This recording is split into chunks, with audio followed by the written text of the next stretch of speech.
Readymade வத்த குழம்பு mix.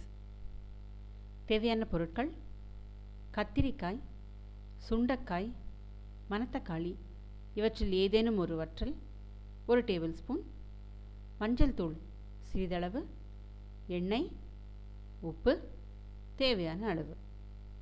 தாளிக்க தேவையான பொருட்கள்: கடுகு, துவரம்பருப்பு, உளுத்தம்பருப்பு தலா 1 டீஸ்பூன், காய்ந்த மிளகாய் 2.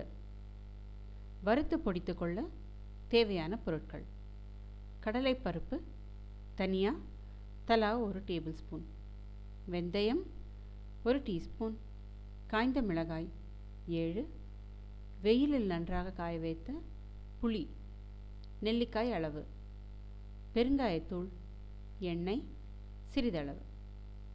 செய்முறை: கடாயில் சிறிது எண்ணெய் விட்டு கடலைப்பருப்பு, தனியா, காய்ந்த மிளகாய், பெருங்காயத்தூள், வெந்தயம் ஆகியவற்றை வறுத்து புளி சேர்த்து நன்றாக வதக்கி பொடித்து கொள்ளவும்.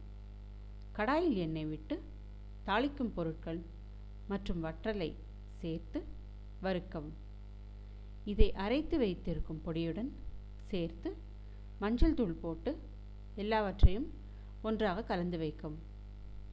வத்த குழம்பு தேவைப்படும் போது ஒரு பாத்திரத்தில் குழம்பு மிக்ஸுடன் தேவையான அளவு தண்ணீர், உப்பு இவற்றை சேர்த்து நன்றாக கொதிக்க வைத்து இறக்கி சூடாக பரிமாறவும். இந்த மிக்ஸை 1 மாதம் வரை வைத்திருந்து பயன்படுத்தலாம்.